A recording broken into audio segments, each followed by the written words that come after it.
ओम शांति। आज के साकार मूल्य 8 फरवरी 2021। बाबा बोलें, मीठे बच्चे, एक बाप ही है जिसकी अपरम अपार महिमा है, जिसकी इतनी महिमा है जो दूसरा किसी की हो नहीं सकती। बाप जैसी महिमा और किसी की भी हो नहीं सकती। बाबा जैसे महिमा और किसी का भी नहीं हो सकता। एक बाबा ही है जिसकी महिमा अपरम अपार है। प्रश्न, तुम बच्चों को इस पढ़ाई का बहुत बहुत कदर होना चाहिए, क्यों? कदर माना वैल्यू। तुम बच्चों को इस पढ़ाई का बहुत बहुत कदर होना चाहिए, वैल्यू होना चाहिए, क्यों होना चाहिए? उत्तर, क्योंकि सारे कल्प में एक ही बार बाप परम धाम से पढ़ाने के लिए आते हैं। 5000 वर्ष के बाद एक बार आते हैं कल्प में। वो भी किस लिए आते हैं? पढ़ाने के लिए आते हैं। मनुष्य पढ़ने के लिए भारत से विदेश में जाते हैं। यह कोई बड़ी बात नहीं है। भारत से विदेश जाना, पढ़ना, यह कोई बड़ी बात नहीं है। यहाँ तो पढ़ाने वाला कितनी दूर से आता है। तो बच्चों को पढ़ाई का बहुत कदर होना चाहिए। थोड़ी दिक्कत भी हो तो हर्जा नहीं, माने अल्प स्वल्प कोनो प्रॉब्लमो हইলো तार जन्य कोनो माने धरें जे कुछ असुविधा हইলো बस मन खराब हो गेलो, ओटा कोनो ব্যাপার ना। तुम्हारे स्कूल गली गली में बनने चाहिए, नहीं तो इतने सब पढ़ेंगे कैसे? बाबा का परिचय तो सबको मिलना चाहिए जरूर। ओम शांति। मीठे मीठे बच्चे कहते हैं, यह कौन है? यह कोई साधु संत मनुष्य तो नहीं, यह तो और ही चीज़ है। यह तो और चीज़ है। साधु संत महात्मा नहीं, लेकिन यह तो और चीज़ है। मनुष्य को तो झूठ पहचान ले, फलाना सन्यासी साधु सन्यासी। मनुष्य को तो झट पहचान ले, फलाना सन्यासी, फलाना महात्मा। नाम लेकर कहेंगे, माने नाम धोरे डाकबे, फलाना महात्मा। यह सिर्फ बच्चे जानते हैं। बच्चा कहा जाता है आत्माओं को। आत्मा को बच्चा कहा जाता है। आत्मा ही सब जानती है, शरीर नहीं। आत्मा ही कहती यह फलाना है, ऑर्गन्स द्वारा जानती है। अगर आत्मा न हो तो यह आँखें काम कर न सके। आँखें द्वारा देखने वाली मैं कौन हूँ? मैं आत्मा हूँ। मुख द्वारा बोलने वाली मैं आत्मा हूँ। इस शरीर को चलाने वाली। अभी तुम बच्चों को आत्म अभिमानी बनाया जाता है। बाबा आकर के क्या करते हैं? हम बच्चों को आत्म अभिमानी बनाते। आत्मा कहती है, इन कर्म इंद्रियों से फलाना कर्तव्य करता हूँ। वास्तव में आत्मा को मेल कहा जाएगा, फीमेल नहीं। मेल है क्योंकि हम सब भाई भाई हैं। अभी तुम नई बात सुनते हो। यह कौन आया? उसका कोई अपना मनुष्य रूप नहीं है। तुम जानते हो बेहद का बाप शिव बाबा है, जो इसके द्वारा समझाते हैं। ऐसे नहीं फलाना सन्यासी है, उसकी आत्मा बोलती है, नहीं। मनुष्य का सारा नाम रूप में अटेंशन जाता है। तुम्हारी बुद्धि समझती है यह हमारा बेहद का बाप है। वह शरीर द्वारा हमको अपना वर्षा देते हैं, राजयोग सिखलाते हैं। यह है सबका बाप, सर्व का पतित पावन, सिर्फ मनुष्य का नहीं, 5 तत्व का भी, सर्व की सद्गति करने वाला ऊंचते ऊंचा बाप। सृष्टि में महिमा करने लायक है तो एक बाप ही है, दूसरा न कोई, न ब्रह्मा न विष्णु न शंकर की महिमा कर सकते। उसका बर्थडे मनाकर क्या करेंगे? लक्ष्मी नारायण जिसका कंबाइंड रूप विष्णु चतुर्भुज है, अभी वह कहाँ? लक्ष्मी नारायण पुनः जन्म लेते लेते अभी अंतिम जन्म में हैं। फिर शिव बाबा लायक बना रहे हैं, अंतिम जन्म में हैं, इसीलिए शिव बाबा आकर के ज्ञान के आधार से क्या कर रहे हैं? हमारी आत्मा को फिर से ऊंचा उठा रहे हैं। लक्ष्मी नारायण की आत्मा जो पुनः जन्म लेकर के अभी फिर वो भी लायक बन रही है। लायक बनाने वाला है शिव बाबा। सर्व का सद्गति दाता वह एक ही है,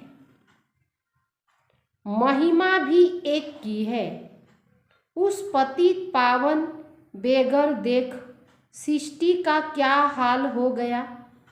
शिव बाबा न आने के कारण सृष्टि का क्या हालत हो गया। कृष्ण के भगत से पूछो राधे कृष्ण कहाँ, तो कहेंगे सर्वव्यापी है।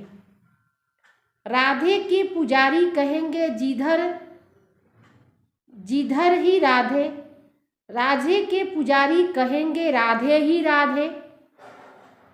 हनुमान के पुजारी कहेंगे जिधर देखो हनुमान ही हनुमान।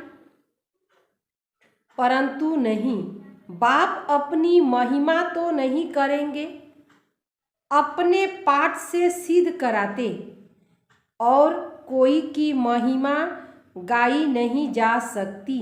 लक्ष्मी नारायण ही राजाई करते हैं, छोटेपन में राधे कृष्ण। वह तो प्रारब्ध है, तो उनकी महिमा क्या करेंगे? ब्रह्मा की भी महिमा नहीं है, विष्णु की भी कोई महिमा नहीं। महिमा तो एक की ही है, उसको ही पतित पावन कहा जाता। अभी तुम बच्चे जानते हो कि विष्णु कौन? विष्णु को सुदर्शन चक्र सूक्ष्म बतन में क्यों दिखाते हैं? मनुष्य को तो जास्ती भुजा होती नहीं, विष्णु को 4 भुजा दिखाया, चतुर्भुज। हाँ, तो बाबा कहते हैं कि तो 4 भुजा होता ही नहीं, सूक्ष्म बतन में 4 भुजा दिखाई है। पवित्र मार्ग को सिद्ध करने के लिए 2 भुजा लक्ष्मी की, 2 भुजा नारायण की। लक्ष्मी नारायण का कंबाइंड रूप है विष्णु चतुर्भुज, इसीलिए विष्णु के हाथ में 4 अलंकार दिया है, शंख चक्र गदा पद्म।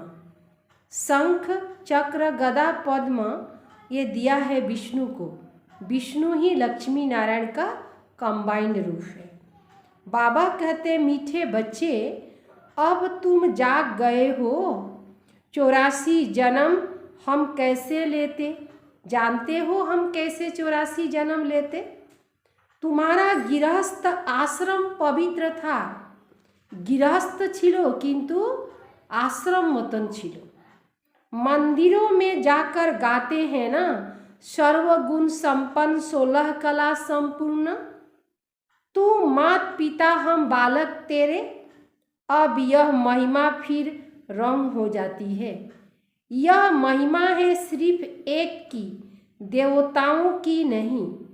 जो कुछ महिमा है सो एक की, वह है परम पिता परमात्मा, परम बाप, परम शिक्षक, परम सतगुरु। अकाल कहते हैं ना, उसको याद करते हैं, वही अकाल मूर्त है। शिव बाबा को बैल पर दिखाते, वह फिर अकाल तखत दिखाते। अब यह तो कोई को पता नहीं शिव बाबा क्या। मंदिर में जो दिखाते, मंदिर में जो रखते, वह उसका अंश है। वह तो है ज्ञान सागर पतित पावन, उसको तो मनुष्य का तन चाहिए ना। तुम बच्चे जानते हो कि उसका तखत यह ब्रह्मा ही है। धर्म स्थापकों की क्या महिमा है, वह तो श्री पाकर धर्म स्थापन करते। वह कोई जीवन मुक्ति देते, जीवन मुक्ति नहीं देते। मनुष्य कहते हैं मोक्ष मिले, फिर आए ही नहीं। वह धर्म स्थापक तो अपने धर्म वालों को नीचे ले जाने की निमित्त बनते। उनको तो आकर अपना धर्म स्थापन करना है। ड्रामा का पाठ है, जो भी आते हैं उनको पुनः जन्म लेना ही है। यह तो स्थापना बाप करते हैं, नई दुनिया का स्थापना बाप करते हैं। वह सबका पतित पावन है और कोई पावन नहीं बनाते। वह तो आते हैं अपना अपना पाठ बजाने। सतो रजो तमो में आना ही है। उन्होंने धर्म स्थापन की बस, जो शिक्षा दी फिर उसके शास्त्र बने। जो धर्म स्थापन करते उनको क्या करते, धर्म स्थापनों का, धर्म तो स्थापन होना है। धर्म स्थापक आकर के धर्म स्थापन करते हैं और धर्म के पीछे और आत्माएं भी आती हैं। धर्म पिता का काम ही है धर्म स्थापन करना, फिर पालना जरूर करनी है। वापस कोई जाता नहीं। अभी सभी इस समय भिन्न भिन्न नाम रूप में यहाँ पति दुनिया में है। जो भी धर्म पिताएं हैं वहाँ आकर के जन्म लेकर के पाठ बजा करके फिर शरीर छोड़ करके यही भिन्न भिन्न नाम रूप में है। पहले लगमन में लक्ष्मी नारायण देखो, वह भी अब यहाँ है। प्रजापिता ब्रह्मा द्वारा ब्राह्मण रचते, फिर यह जाकर राधे कृष्ण बनेंगे। ब्रह्मा और सरस्वती फिर जाकर के राधे कृष्ण बनेंगे। शिवाय नमः तू मात पिता सब याद करते हैं। सबसे जास्ती महिमा उस बाप की है, पुकारते भी हैं ओ गॉड फादर। बाप को ही पुकारते हैं, यह नाटक बना हुआ है। बाकी यह सूर्य चांद आदि तो बेहद मंडवा के रोशनी देने वाली बत्तियां हैं। वह रात वह दिन, यह मंडवे की बत्तियां हैं। ऐसे नहीं कि सूरज देवता कहेंगे, नहीं। से आत्माएं यहाँ आती तो सीधे गर्भ में जाती, सूक्ष्म बतन में नहीं जाती। सीधे सतयुग में आएगी, गर्भ महल में। वहाँ तो कोई पाप कर्म होता नहीं। यहाँ पाप करते हैं तब त्राही त्राही करते। धर्मराज हमेशा बाहर निकालो, फिर हम पाप नहीं करेंगे। बाहर निकलने से फिर पाप करने लग पड़ते। वहाँ की वहाँ रही, माने যখন কষ্ট পাই তখন বলে যে ধর্মরাজ আমাকে মুক্তি দাও, আমি বাইরে গেলে কিন্তু পাপ কর্ম করব না। যে বের হয়ে গেল কোথা কোথা জায়গায় থেকে গেল, वहाँ की वहाँ रह गई, मैंने वचन ওইখানে থেকে গেল। यह भी ड्रामा में है। बाबा भी सबसे बड़ा, यह भी ड्रामा में है। भारत का सबसे बड़ा दुश्मन रावण है। द्वापर से रावण राज्य शुरू होता है। द्वापर में ही देवी देवताएं वाम मार्ग में जाते, उन्हों का फिर मंदिर है। पुरी में देखो कैसे मंदिर बने हुए हैं। अंदर जगन्नाथ की मूर्ति है। जगन्नाथपुरी में बाबा कहते हैं कि जाकर के देखो कितने मंदिर बने हुए हैं। अंदर जगन्नाथ की मूर्ति है और बाहर में देवताओं के बड़े गंदे चित्र हैं। ऐसे ऐसे चित्र मंदिर में नहीं होने चाहिए। तुम तो अभी श्रीमत पर श्रेष्ठ बनने का पुरुषार्थ कर रहे हो। सतयुग आदि में लक्ष्मी नारायण श्रेष्ठ है ना, उन्होंने यह श्रेष्ठ पद कैसे पाया? अब तुम फिर से पढ़ रहे हो। बाप कहते, मैं कलप के संगम युगे फिर से आता हूँ। फिर से तुम बच्चों को राजयोग सिखलाऊंगा। फिर सतो रजो तमो में आना है। तुमको 84 जन्म भोगना पड़ता। जो पहले पहले आते सब नहीं भोगते। 84 लाख तो है नहीं। मनुष्य को जो कुछ कोई ने कहा वह सत्य सत्य कहते रहते। अगर 84 लाख जन्म हो तो कल्प की आयु बड़ी हो जाए। बाप कहते 84 जन्म, सो भी देवी देवताओं के। अच्छा, फिर इस्लामी, बौद्धी, क्रिश्चियन आदि कितने जन्म लेते होंगे? हिसाब है ना। आते तो बहुत हैं, टालियां हैं। तुम सारे सृष्टि के आदि मध्य अंत को जानते हो।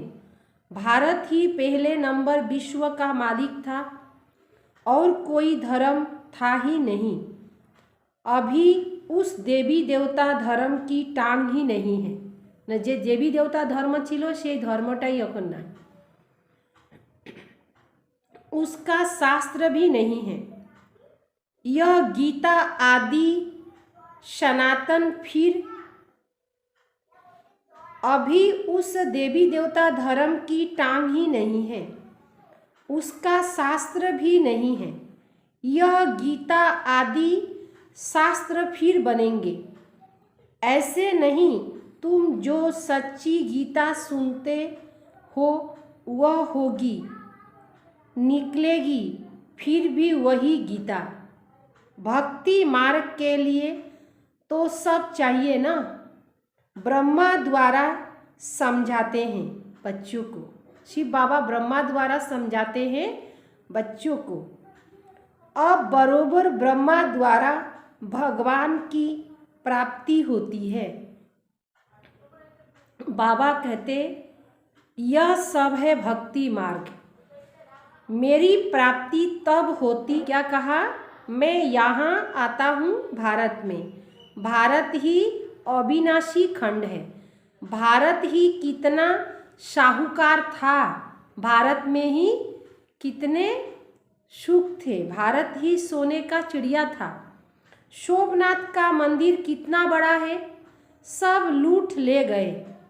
बिरला के पास बहुत पैसे तो कितने बड़े मंदिर बनाए। बाप कितनी अच्छी रीति समझाते हैं, यह और कोई समझ न सके। ज्ञान सागर बाप जब बच्चों को समझाते तब बच्चे समझ जाते। यह कौन पढ़ाते? यह कोई सन्यासी नहीं है, उसका नाम ही है शिव। सब आत्माएं उनके बच्चे हैं। उनके शरीर के नाम बदलते रहते हैं। इसका नाम एक है। कहते हैं मेरा कोई दूसरा नाम नहीं है। तुम तो जन्म मरण में आते हो, देह अभिमान भी बनते हो। मैं कभी देह अभिमान नहीं बनता। के बोलते से? शिव बाबा बोलते से। बाप है फिर एवर, बाप है ही फॉर एवर। देही अभिमानी, क्योंकि पुनः जन्म में नहीं आते। शिवरात्रि मनाते हो ना, परंतु रात्रि का अर्थ कुछ भी समझ नहीं सकते।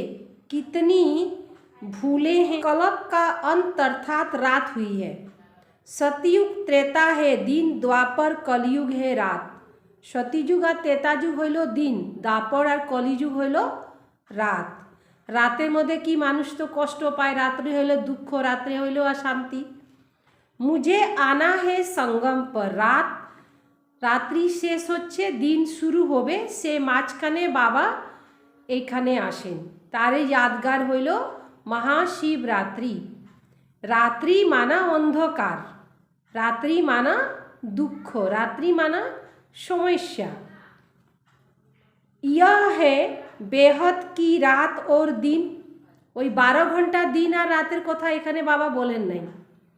भगवानो आज भगवान बोलेन, समझते हो यह बेला मुख्य है, परंतु शिव बाबा की बेला नहीं ले सकते। वह कब आते पता थोड़े ही लगता, किस समय कौन समय आसेन। तो यह है बेहद की रात, बेहद की दिन और रात। इसको कलप का संगम कहेंगे।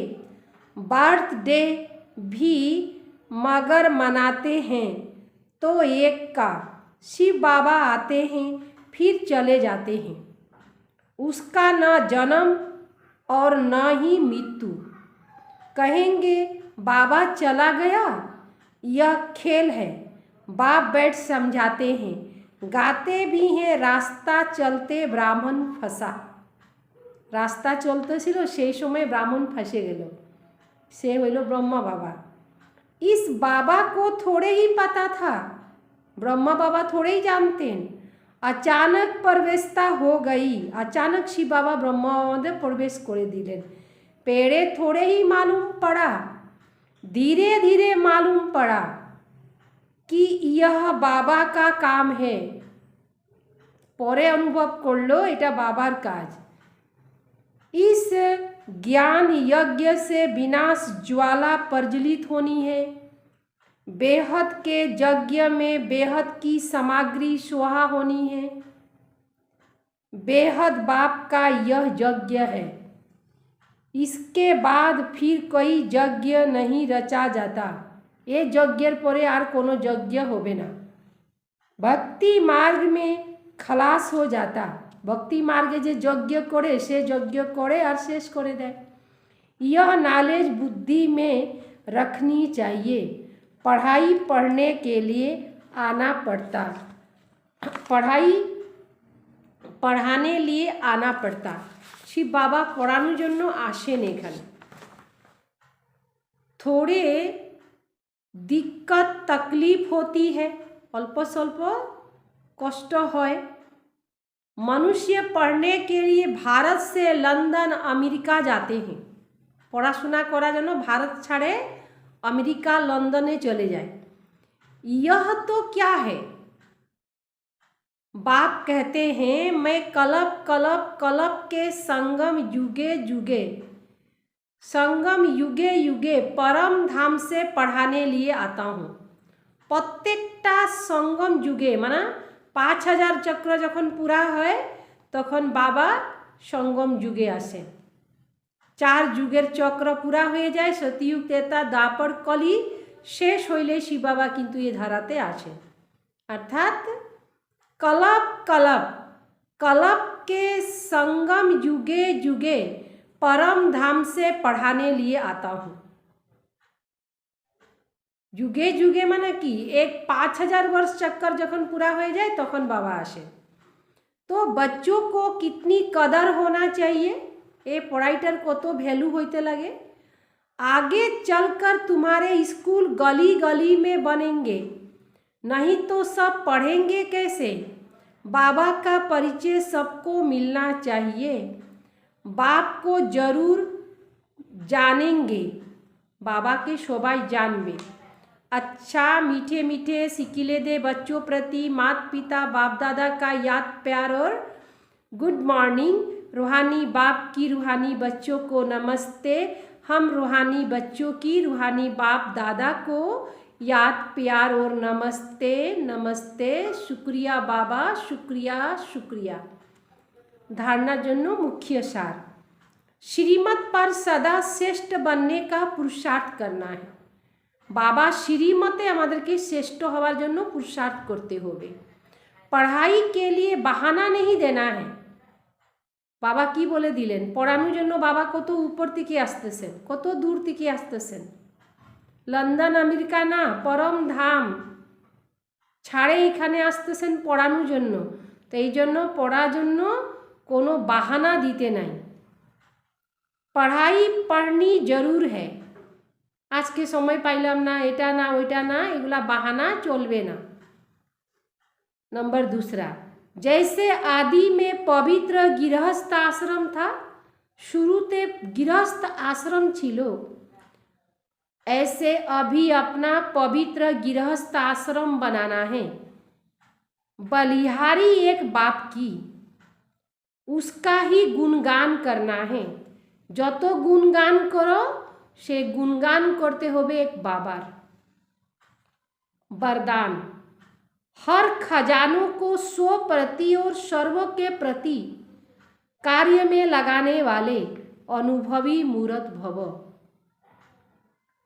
समाने की शक्ति को धारण कर सर्व खजानों से संपन्न बन उन्हें सो के कार्य में अथवा अन्य की सेवा के कार्य में यूज करो।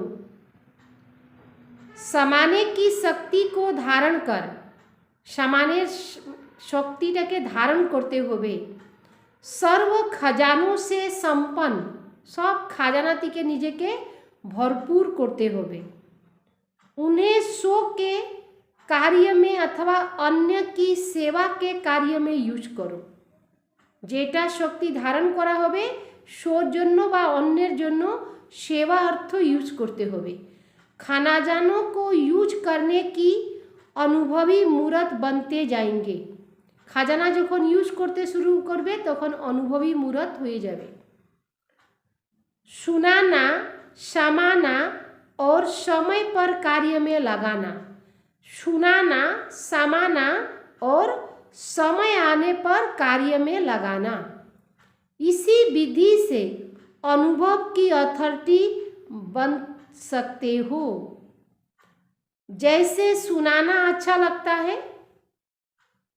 पॉइंट बड़ी अच्छी शक्तिशाली है, ऐसे उसे यूज करके शक्तिशाली विजयी बन जाओ, तब कहेंगे अनुभवी मूर्त। स्लोगन, गुणवान उसे कहा जाता जो ग्लानि करने वाले को भी गुलमाला पहनाते चले।